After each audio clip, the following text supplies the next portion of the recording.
Hi everyone, my name is Tiffany. Welcome back, or welcome if you've never been here before. Today I'm finally gonna read Kennedy Ryan's Hoops Trilogy! I cannot believe it's taken me this long. I mean, this is a staple within her backlist. I feel like I'm going to be reading what I consider to be one of the classics. This is going to be the start of a new series on my channel, and I cannot think of a better series to begin with. This is also going to be in preparation to getting them signed by her. She bowed out of Book Bonanza, but Kennedy Ryan will be at what I believe is called Romance Bloom Author Event. She'll be in Dallas, Texas on the 21st, and I'm going. So I cannot wait to finally meet her and gush about her prose. And I feel like I can't do that fully prepared until I get into this series. And I really feel like a neophyte because all I know is about the first book. Every time this book is brought up, I have seen the pearl clutch. Okay, I've seen the deep sigh of knowing. I've seen the nod. And so I know going in that there are trigger warnings for domestic violence in the first book. I know that our hero is a basketball player. These are basketball romances. And so again, like I said, I'm finally ready to get into it. I'm not sure how descriptive or graphic the domestic violence is on the page, but I am well versed in how she writes like a scalpel. I am prepared for her to cut me and yet stitch me back up again. So I don't think I'm going to do too much preamble. I will say that this is not going to be a spoiler-free vlog. I will be documenting my thoughts as I go along, just so that I can capture the moment and my process of the page. So if you're someone like me who has yet to read this or any of the books that I plan on picking up for this series, if you have suggestions of any series that you consider to be a classic, please leave them down below. Just come back to this video. I will put timestamps down below to separate the books, but I plan on this being long-winded. You know before I do how long this video actually is. So let's just get into it. I will see you when I've finally devoured some pages.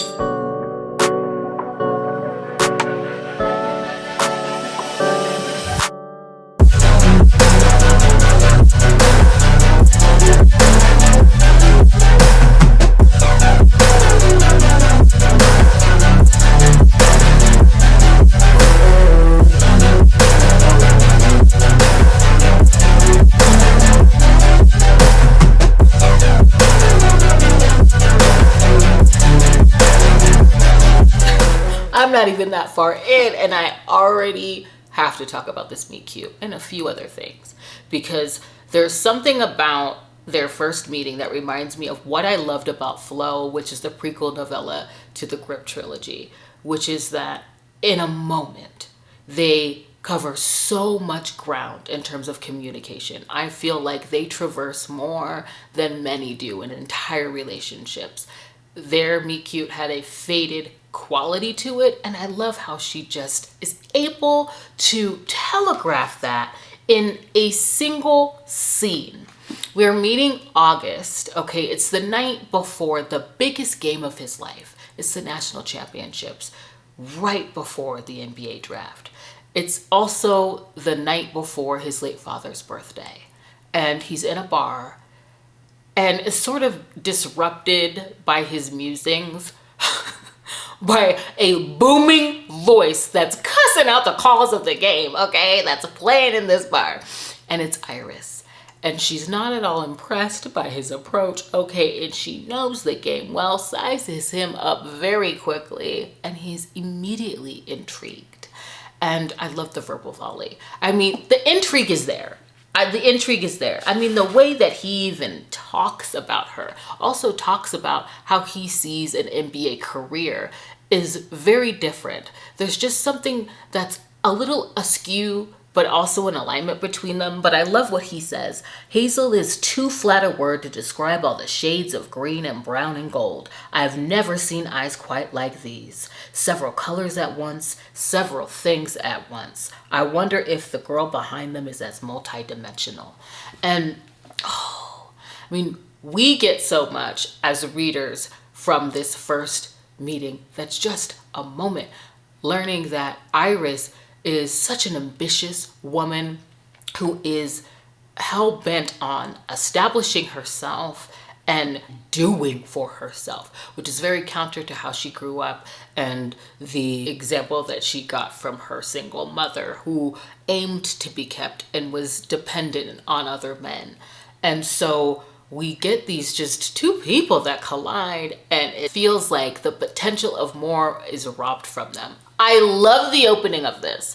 And I also just want to talk about a couple of things that I've already noticed when thinking about the trigger warning that we discussed of domestic violence. I hopefully mentioned that a few moments ago. I hope I did. Because I'm already noticing in a few simple lines, they're very light-handed. They're almost an afterthought for Iris as she's getting ready. I'm now at the national championships where she's there to support her boyfriend who's playing against August. Okay, who knew? Sitting there with immense guilt because of the moment that she had with August. Nothing happened, but she wanted it to. And as she's getting ready to get to this game, just small things like she straightened her hair for Caleb, wore this dress for him, sat in the stands for him. Also, when she's sort of thinking back to the beginning of the relationship, how he courted her, her exact words are, he wore her down.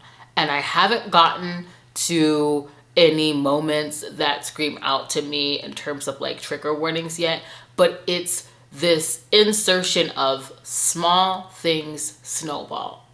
And I love it because you have that inner dialogue of hers as she's getting ready, and it's very incongruent with her advocating for her life, her dreams, and her future in light of everybody concerned about the next step in her relationship with her boyfriend. It's really not all about her. It's about Caleb. And the fact that she's not just happy to jump on board and follow him is something that she has to buffet. And so I really liked to see that already, because it tells me that Iris is a heroine that's intelligent, she has an incredible spirit, and she has big ambitions. And yet, these little small markers are things that she doesn't even notice herself. And I just think that that is a message. I don't know how in depth we're gonna get on the page here, but I think if there's any indication in terms of what's being telegraphed, I'm a little nervous. I'm not gonna lie. I'm a little nervous because of the red flag of Caleb's father, the red flag and the way that Caleb's even playing this basketball game against August. There's a lot there, and I don't know how far it's gonna go, but I love how she just sort of weaves in those like tiny aspects where I can tell you, at least I can relate to questioning, how did I get here? How is a woman, how is a person like me, how could I find myself in a situation like this? And it's the small things. And so I'm already appreciating how this is being done. And I hope I am not too long-winded in this blog. In fact, I think I'm gonna take a beat. I'm going to probably need sweet potato pancakes, okay, from Before I Let Go. I believe they're Josiah's to help with the next little bit, because I can feel it ramping up. Or maybe I'm just throwing that onto it, but I feel like these are aspects that are distinctly on the page. Like, she is telegraphing to me, okay, she's getting me ready. And I'm gonna do that with sweet potato pancakes. So I will see you in the morning and we'll just continue.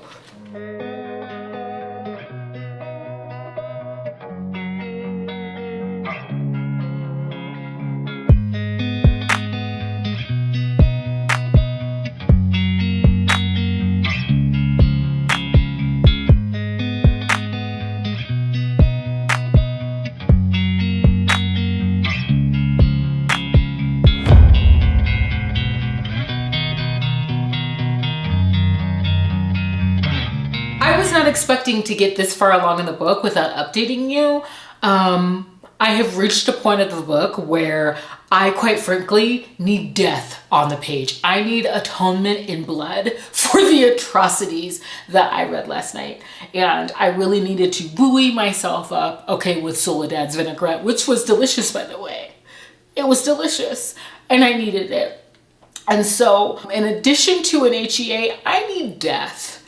I need death on the page. And I want to backtrack a little bit to go over the staggering escalation when it comes to the intimate partner abuse in this book. I knew it was coming. I knew it was coming. And as difficult as it has been to read, I know that I'm in good hands. And so with this update, I definitely want to just place a reminder here of the trigger warning of domestic violence on the page. It's descriptive. And she goes there. And things definitely progress and escalate. And I just want to chart a couple quotes that I put down, because one thing that I really appreciate with Kennedy Ryan, and it kind of reminds me of something that she said about her own work during an interview that she did when she was speaking to Crystal from Crystal's Bookish Life. This should be up on her channel still. And I love how she talked about Hippocratic writing and how her aim is to never cause harm, to always come to her writing with care. And so she's incredibly researched. And she was talking about that in relation to The Kingmaker, which I have yet to read as well. But she also mentioned the women that she interviewed that survived domestic violence to prepare for this book as well. And so I know that the trauma in this book hasn't been gratuitously placed, but because her writing is just so poetic, okay, and descriptive, it's so difficult. It was so chilling that my eyes really couldn't track it. I had to jump into the audiobook, and I'll say that she's very painterly while being like raw and real. Okay, so like, I mean, from the moment that Iris's bodily autonomy is taken from her, it's implied that Caleb tampered with her birth control. And it's already been established that Iris is the type of woman that's advocating for her future. And when she gets pregnant, supposedly, because he could have possibly, because that's where she's at in this moment where the conversation that they have is like textbook gaslighting, in my opinion. It's like textbook gaslighting. She's still questioning if Caleb's the kind of man that would even do that. And it's coming at a time when she's out there going for her dreams. I mean, she landed this entry-level position as a sports agent, and she couldn't seize that opportunity because not only is she pregnant, she gets bedridden. And so that kind of robs her of that opportunity. It's like the first, I don't know, post on her world slowly becoming smaller and smaller and slowly orbiting around Caleb. And there is this pivotal moment when the intimate partner abuse, it's rape. It's rape. The first instance of that where he forces sex onto her, where it starts to click in her mind. And so I started tapping it up when I could, because I'm serious. It escalates to a degree here, and I'm just going to go over those quotes very quickly, just because she's rocking me. She rocked me, man.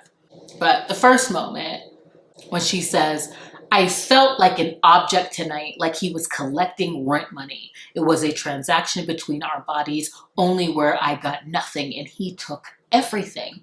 As I look back over our relationship, I have to wonder, has it been that way all along?"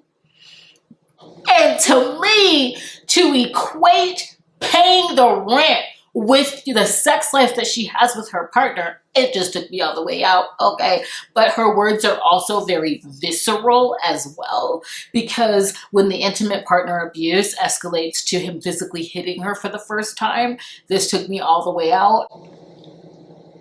I couldn't have known that the first hit, that baptism into violence, doesn't just sting the flesh, it startles the soul. This is the point where she started to rock me, and this is what I mean by it's not only like descriptive, her words are cutting. And I just, got to a point in this book, a very, very difficult scene. And as I've said, I literally need death on the page. I am a person that reads dark romance, and I like mafia romance for the simple fact that in a mafia romance, atonement through words is never accepted. You will pay in blood, while also giving me the information that I need. Like, I love that sort of stance, how characters are made to pay, and I need Caleb to pay the piper. I know she's gonna give me an AGA. I know that I'm in good hands, but I need to see him like bleed out, and slowly. I'm just gonna say it here because I said it on Instagram. Not sorry about it. That's like what I need to feel like assuaged by the end of this book.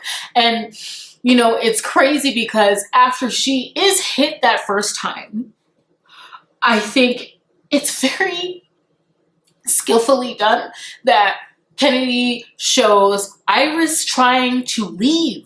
She does what so many say women should do. Why don't they just leave? Well, Iris tries to.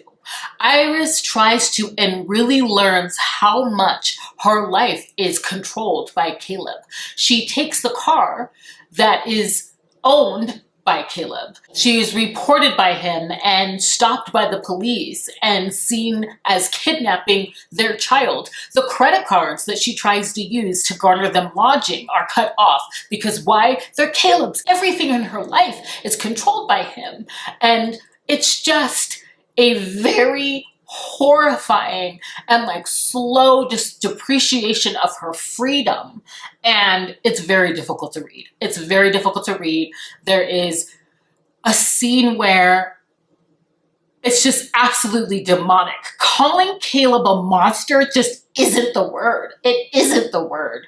And for me, I'm able to talk about it now and go back and chart this escalation because I'm hitting a turning point where Iris not only has resolved to leave, but she realizes that she's gonna have to create a plan. And so we're at that point now, and it's just like, it's unfathomable what she has been made to endure.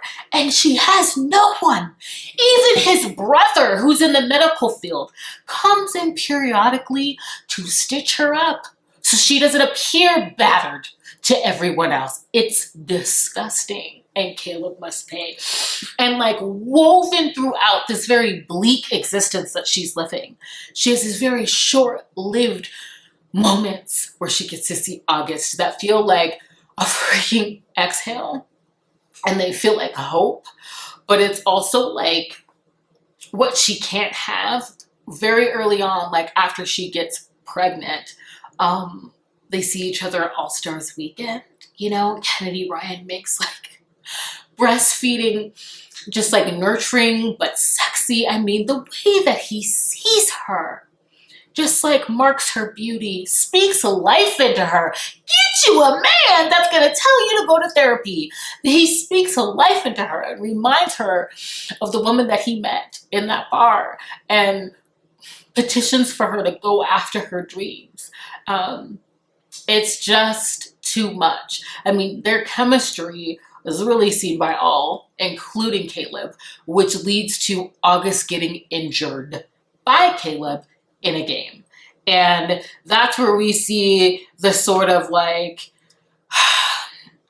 separate storylines that are going on, where we have Iris that's in literal captivity, and we have like August who's just holding out hope for his woman. She's it for him. And we see how August is really rolling with the punches, so to speak, when it comes to the reshaping of his future due to this injury, which he chooses to rehab in the same city that Iris is in. I mean, the level of devotion of this man, how he holds out hope for her, how he holds out hope for her. She's it. He's just waiting for her to wake up because he doesn't know. He doesn't know what she's being made to endure. Oh my God, this is so beautiful.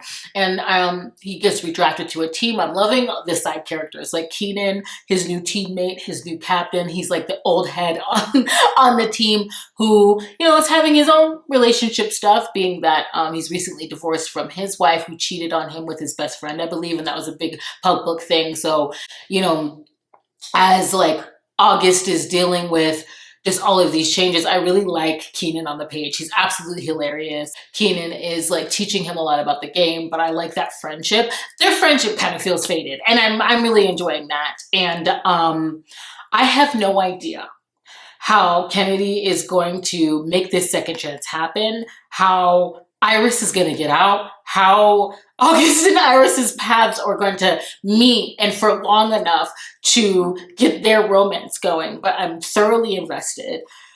Oh my gosh. And I will be back when I have more thoughts.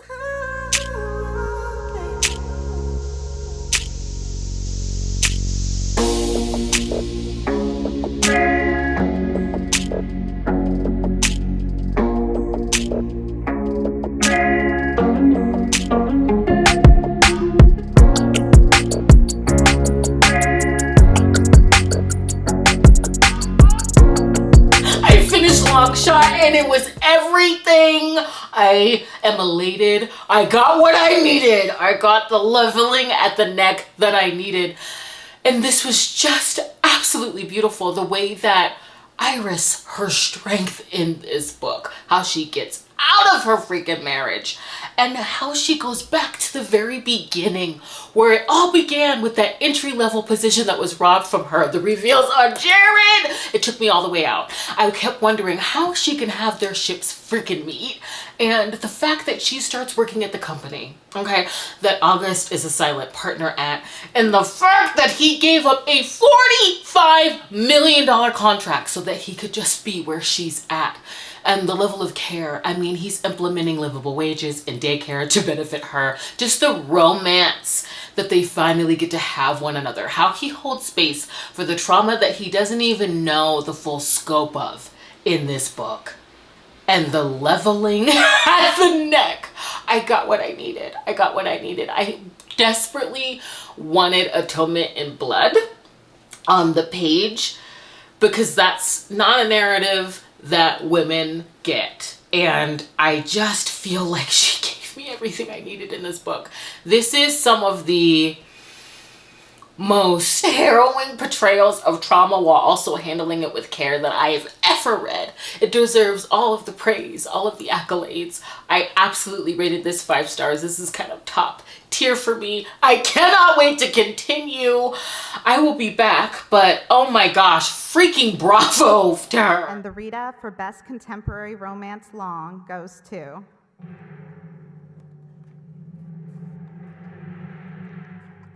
Long Shot by Kennedy Wright.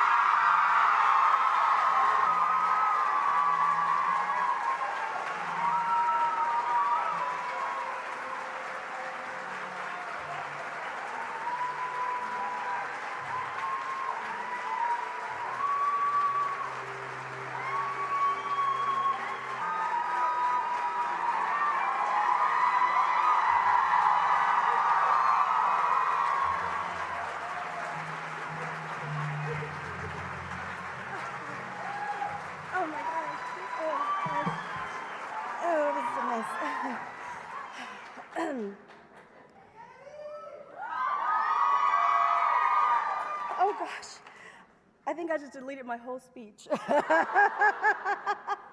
I did. But I remember enough of it to get through this. First of all, gosh, I'm up here after freaking J.R. Ward. What in the world? I'm trembling. Before I start, I'm going to try not to cry. I really had all of this written down, and I literally just erased it. Maybe that means God wanted me to speak from my heart. First of all, thank you to Sarah for the ramp up and acknowledging kind of the elephant in the room we all know. For me to stand here in this moment, it's so much bigger than me. I think everybody knows that. It's so much bigger than my book. It's so much bigger than my night. It's 37 years waiting for someone who looked like me to stand here.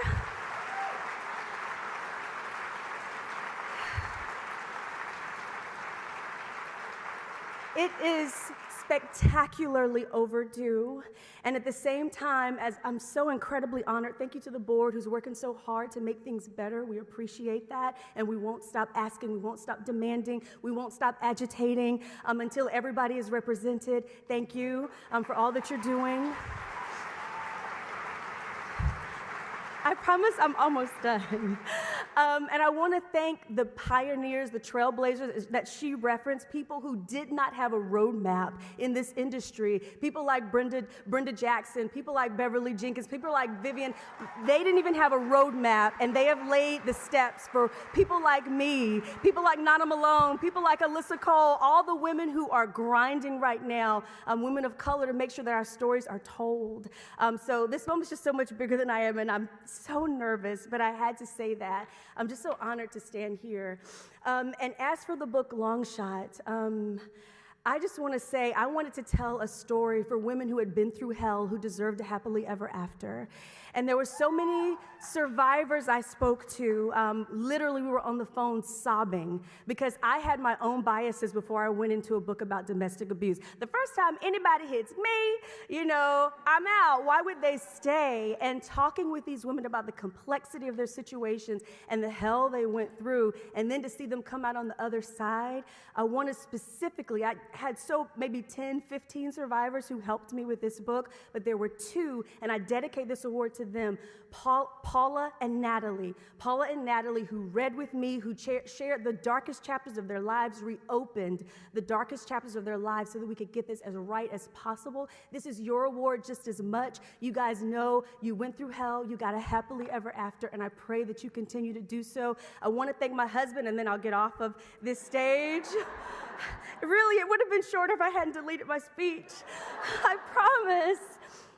Sam, my husband, I just want to thank you for being the best friend I've ever had, and for in 22 years walking through the darkest parts of my life and loving me harder, for never expecting me to fit into a box but always demanding that I dream. And you are just the best friend I've ever had. Forever, forever, ever, forever, ever.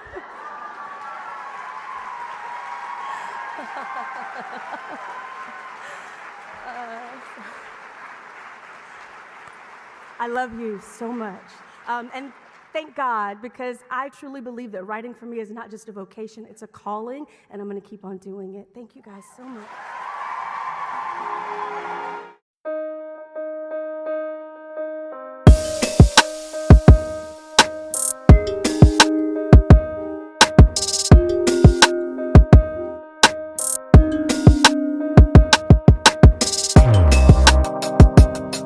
Banner is going to be a problem for me. I mean, I had no idea we were dealing with curvy heroine representation. I had no idea that she was a Mexican American.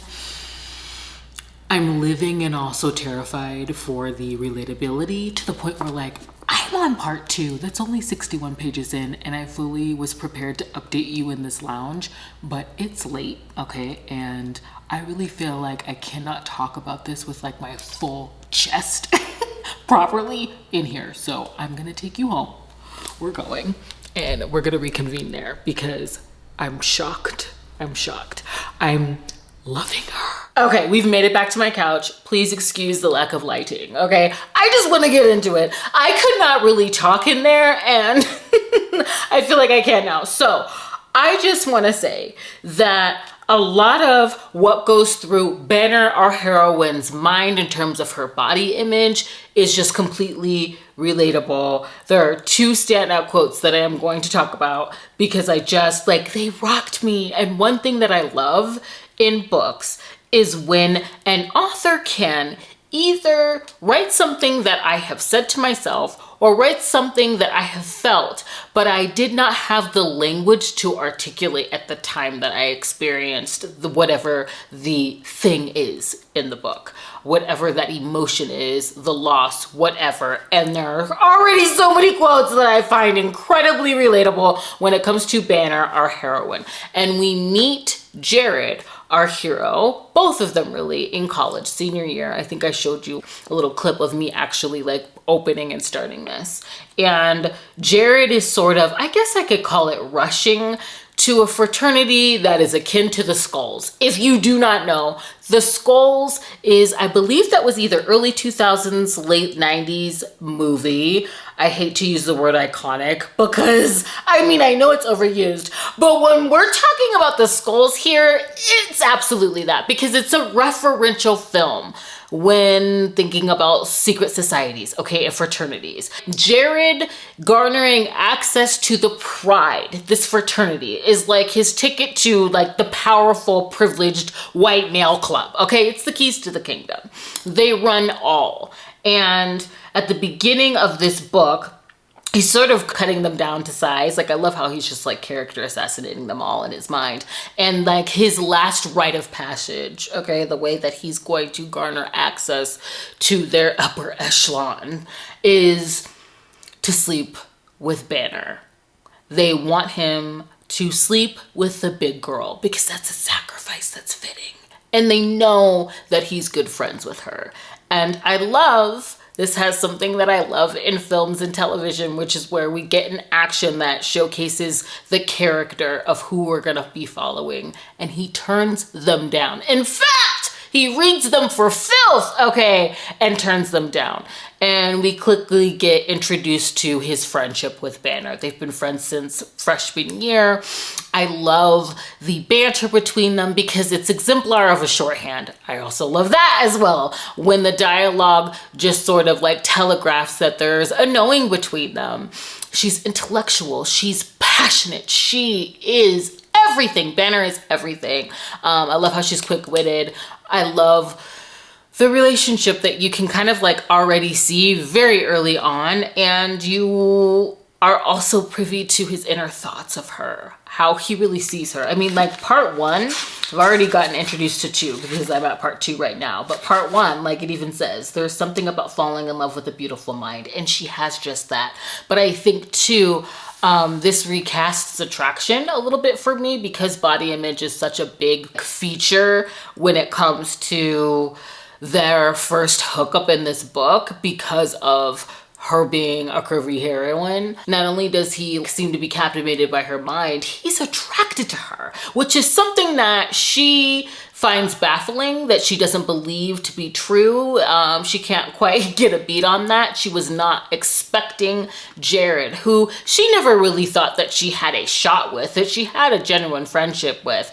She never expected him to see her in that way, especially since her looks are incongruent with who he's, you know, been with in the past. And so they get this like just incredible moment between them, and it is weighted with these thoughts that she's having of things that have been said about her body and her insecurities. And so I'm gonna go over this part because I can definitely relate to this moment, feeling like it's too good to be true and feeling like she's going to be robbed of it because of her appearance. And it's like, oh, it's such a gut punch. I think I even made use of my transparent post-its and I wrote, too close to home. The root of body image insecurity is hard to pull out. So you can skip ahead if you'd like to, but I really want to commemorate my thought of the page because I just found this incredibly relatable, sobering, and just like heartbreaking. When they're in the heat of the moment, they just share this passionate kiss, like things are moving here within this scene, within this one night stand. And she says within her POV, I forgot about this part. The brain numbing pleasure dimmed my rational thought. I didn't consider that sex typically happens for the most part naked. And though Jared Foster is a work of art, I am not. Everything jiggled when I fucked her. Like tiny stilettos, Byron's words boomerang from the past, leaving a million tears in my self-esteem as they pass through.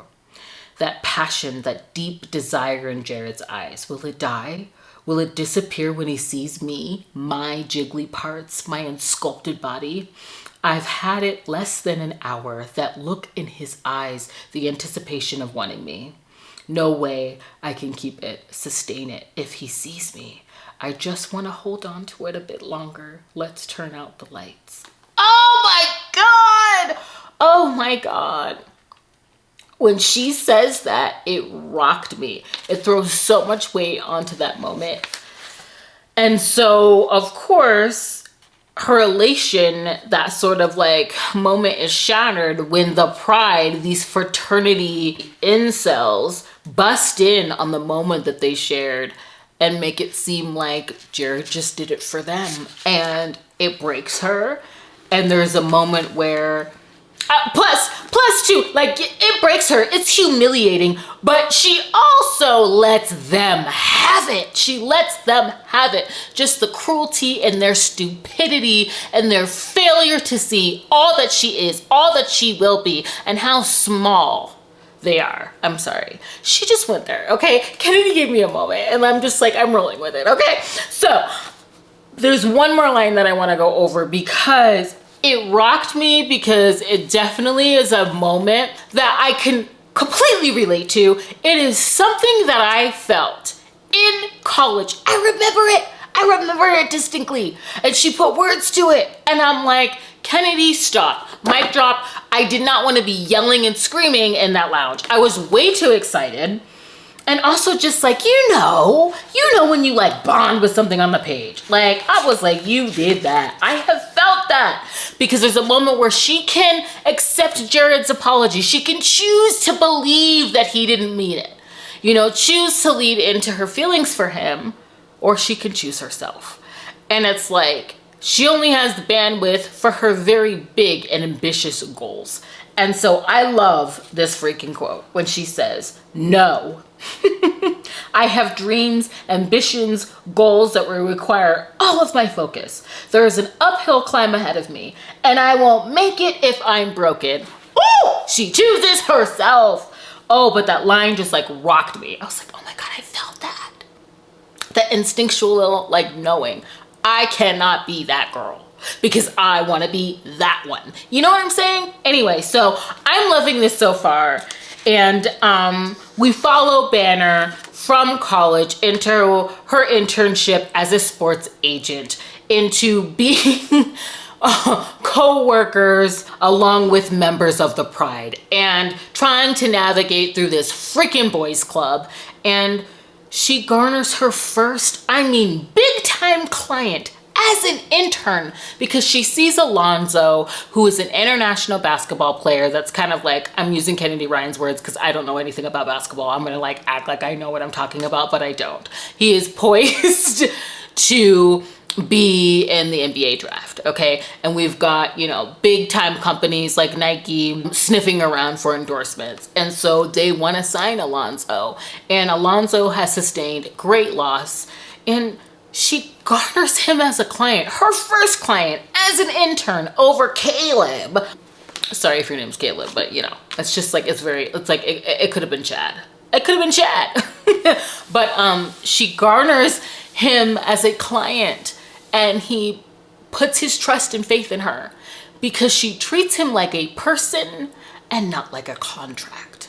And I love the Spanish on the page as well. I think that's incredibly important. In fact, this opens up with that in the author's note, that it was important to showcase Spanish on the page. This is there, and I love the scene between them.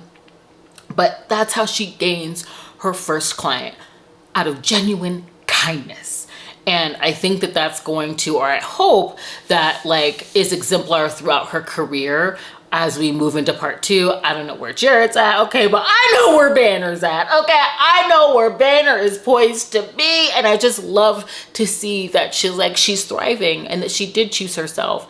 And I'm gonna prepare myself for like the body image stuff, because I expect that to go in deep. And I'm sorry to be so long-winded, but I'm just excited, okay? I'm finally in this freaking trilogy, and she's just rocking me. Her writing is it. It really is. It really is. And so I will be back when I have more thoughts. I suspect I'll have a lot of them. I'm going to try to get through a lot of the book though. So, you know, I could just chart right through it. So I'll see you soon. Writing is Kennedy Ryan's ministry, okay? I've gotten a word after a word in this series. And right now she's telling me, ask for your worth. Okay, she is telling me to ask for what I'm worth. I'm manifesting a moment where I get to use this line. I am stealing it. Because out of context, okay, Banner is a sports agent, okay? She's on her glowed up, bossed up, bad bitch shit. She's not caring about the boys club that she's running through. And she's in this scene where she's arguing for her client's contract. That's all I'll say. And she's looking at the deal for another 0. And the scene ends. I cannot wait. This is like mic drop. I'm using this. Before she leaves, because he's given her all the excuses, right? She tells him, I don't care where you get it, but you better find me my zero. What? What? Find it. It is definitely time to check in, okay? Remember when we last spoke and we talked about the client that she had, okay, as an intern? Well, that's her man now, okay? Alonzo is Banner's man. And I knew going into this book, after kikiing in the DMs, that there's cheating in this book.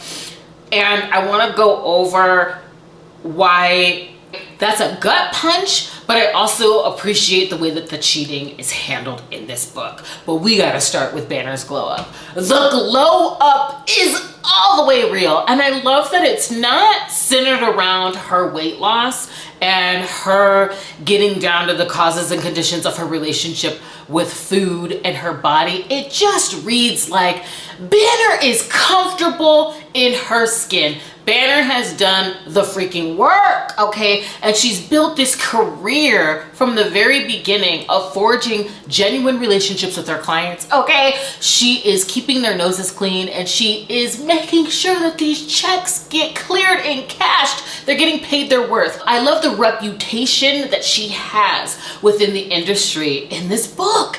It's just everything, and she can navigate within this world of sharks in LA. I love it. I just love to see that.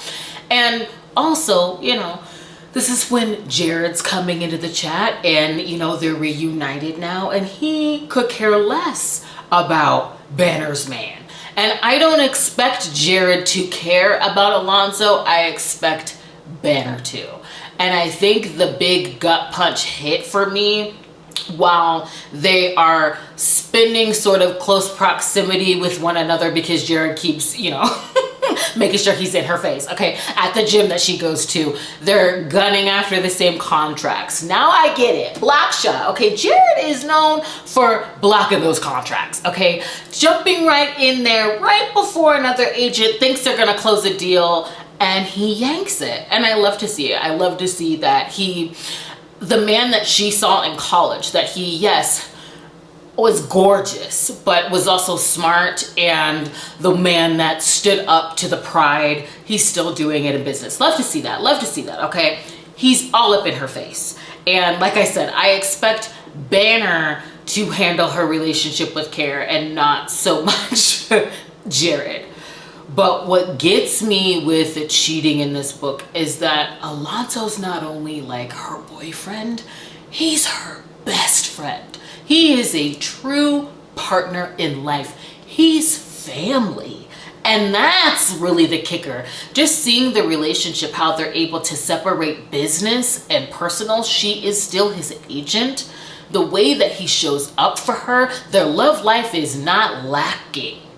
And yet, that spark, that sort of just the love, the romance on her end, now that Jared is a part of her every day, it feels like, that isn't there. It does feel more of a, like, not a familial love. I don't know how to impart that. It's that grown folks walking through life with each other type of love that she has for Alonzo, but it isn't romantic. And I thoroughly appreciate how Kennedy Ryan deals with the cheating in this book, because the reveal doesn't come from anywhere but Banner's lips. This chapter where she tells Alonzo what happened and she has to stand before him in the muck of it all that she's dismantled between them, and he doesn't know who the hell she is after that comes out. I think that's how I want to see something like this handled. I want the relationship that's being walked out on, stepped out on, be honored in that way, at least one like this, because Alonso as a character, I need to see him get an HEA. Oh my God. I mean, we're not done here. I still have a lot more to go. It's just, I apologize. The setup is going to be different. My camera died. If you're new here, welcome. It happens a lot. But I guess I'm just trying to say that I really appreciate how the cheating was revealed in this book. And also just the slow coming into how Jared sees her, and not only now in the present, but for Banner coming live to how he saw her then, how he went to bat for her in the past when they had their rift, and just melting for him now. I see it, I get it, I understand it. And again, I don't expect Jared to respect their dynamic and her and Alonso's connection, but I think Banner realizing that she was staying with him out of a sense of honor and not necessarily a sense of passion. There's a really heartbreaking scene where, you know, Alonso, I mean, their love life, like I said, isn't lacking, loves her. And she's like kind of like dreading the moment. Like it feels like a chore. It feels like a task. It feels like work. Not that relationships aren't. But I think her being in such close proximity to Jared and coming into the realization of how he's always been gone for her. I get it. Long-winded, I'm sorry. But I'll be back.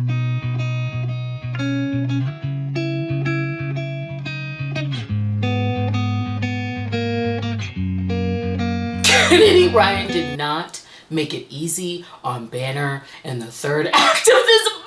I mean, Alonso and Jared did not make it easy. My heart broke for Alonso throughout this entire book. And the third act of this, where she has to, well, not really has to, I loved Banner's character. How she shooted up and she showed up for Alonso because she really was his true partner in life. Just when you think they're gonna ride off into the sunset, Alonso's illness and the way that she cares for him in this book completely took me out. It was absolutely difficult to read, but also beautiful. The healing that happens between them and how he sort of like relinquishes through seeing the love that she had for him in that way. Oh my gosh. I have to say that this book is 4 stars for me. I do think that she handled cheating in a way that I personally appreciated. I know I mentioned this before, but the fact that Banner has to stand before the consequence, and ever so in the third act, that really worked for me. And I just like, these are 2 sharks, okay? The offer that he gives her in business, I cannot wait. I need one of them because now I know that Keenan has Hookshot. I've started it, so we're gonna get into that. I had to jump into it. But I really hope that we see them again because those 2 working together, okay, on a contract, I just love to see it. I loved just Banner as a character and their romance, although long shot, I mean, it's hard to beat putting them head to head, and I'm really, really hopeful for what I'm reading right now in Hookshot. I will say just, it was gut-wrenching. It was gut-wrenching to read Alonso just kind of lose out in love. I really hope that he has an HEA out there somewhere. I'm gonna ask around because I know that there's like a bind up of the novellas, and so I hope that he has a romance because it was so hard for me to read that story. But I think also she gets his blessing in this book, and that was a beautiful moment because that sort of starts the mending of a rift between her and her mother. So there's so many things in this that I loved. I'm rating it 4 stars, and I immediately, as I've mentioned, okay, I hopped into Hookshot. I had to because Lotus as a character just really intrigues me because of the magic with a K on the page. I've mentioned this a few times on my channel where I really love the representation of voodoo, hoodoo, root work, conjure on the page as well as in film that is exemplar of spirituality and not presented as dark, strange, demonic.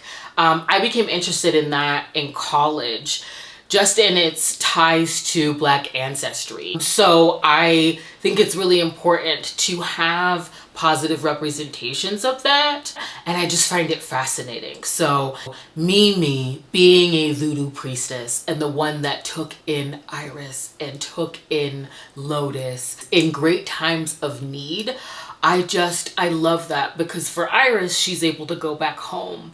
Mimi is home, and Iris, I'll say, didn't really subscribe to the woo-woo of it all, but Lotus has definitely adopted those practices, and just on the page it feels as though she embodies it. And so I had to jump into this, and the beginning prologue definitely sets that tone.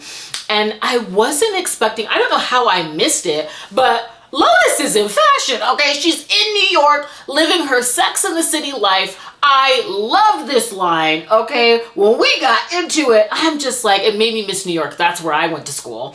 She said, they say if you could make it here, you can make it anywhere. New York City is a beautiful bitch dipped in glitter, giving you the finger while walking the runway in her Louboutins. I love it.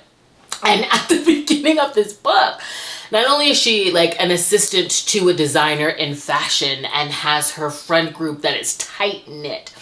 In the beginning of this book, she's talking about how she's having, well, she doesn't have an issue with intimacy. She just doesn't entertain it. She'll entertain men and scratch that itch, but intimacy is a no for her. She's sort of musing on whether she's gonna share her newfound aim to be celibate with her close, tight friend group, being that the last sexual experience that she had left her feeling just emotionally hollow. It was kicking up a lot of past trauma. I do know that this has a strong trigger warning for sexual assault, and so I'm prepared for that.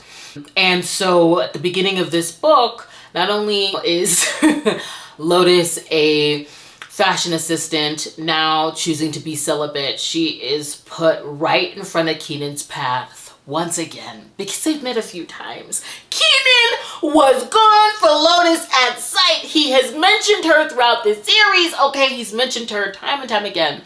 And it's funny to actually become privy to his backstory and his inner world, because he seemed larger than life to me in Long Shot. I really loved his friendship and his support of August in Long Shot, but here, oh my God, this is a single dad, okay, who is raising a teenage daughter. He's recently divorced, and it was a public embarrassing one. They're past me, because Keenan just so happens to be perfect for this fashion campaign that, of course, Lotus is working on, okay? And so this is going to be an age gap. I think it's like 11 years or so, single dad, and I'm here for it. It doesn't seem that, Keenan's gonna pass this moment up with her. And so I'm already thoroughly enjoying this, and I'll be back when I have more thoughts.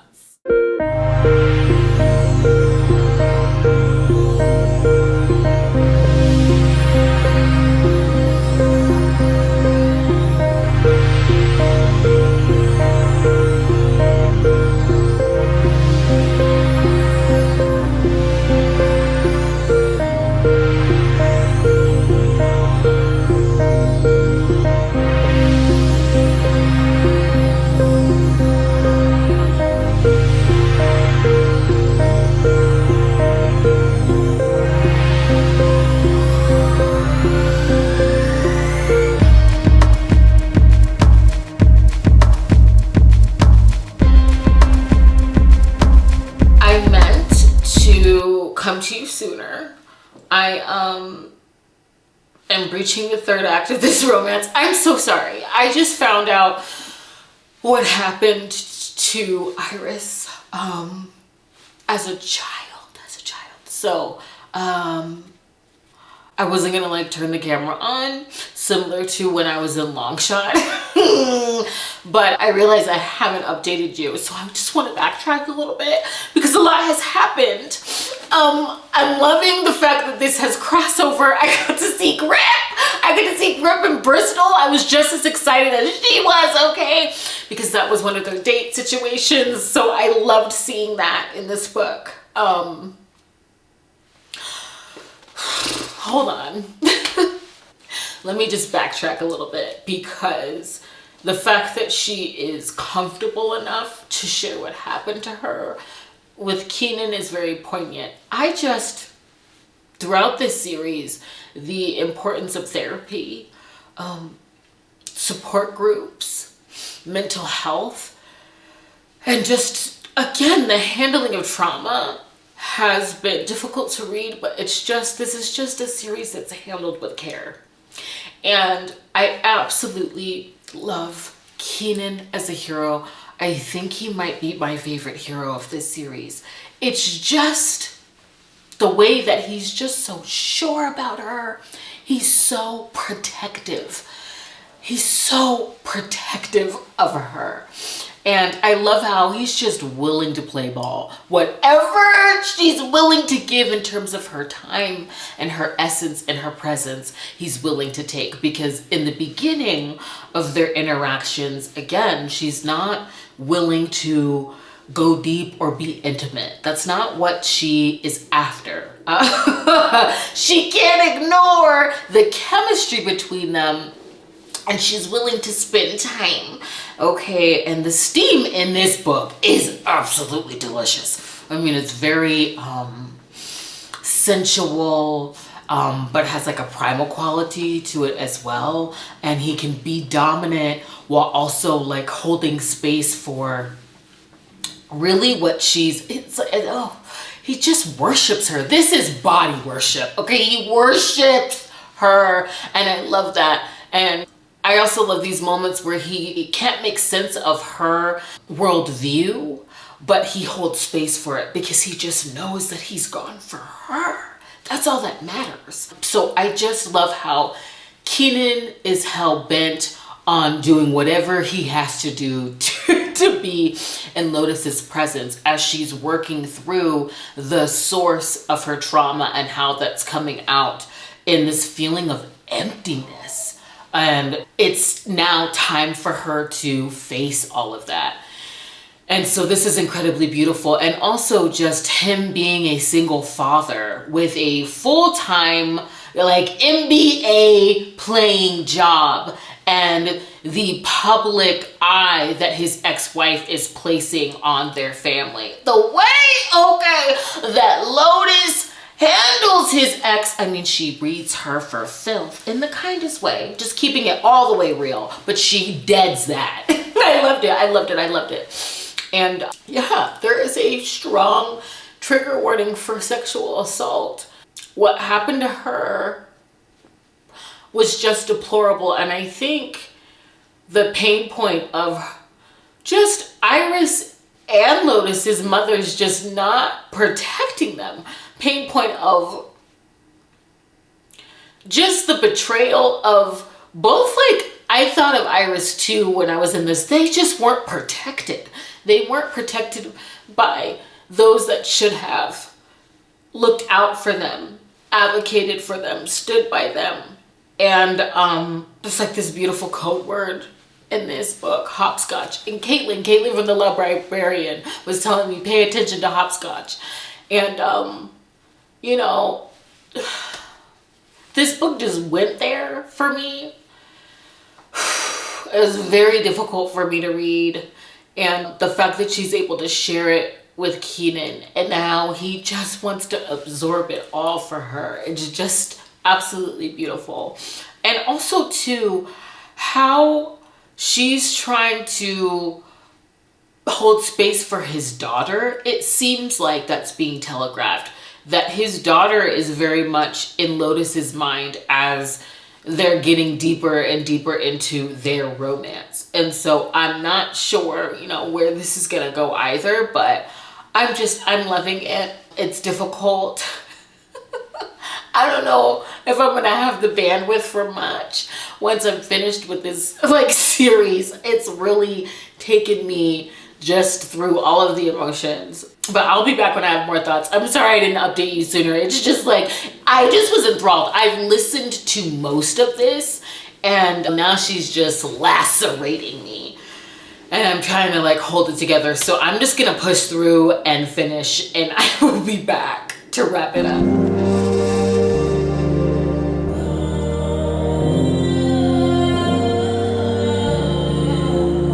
I've officially finished Kennedy Bryan's Hoops trilogy.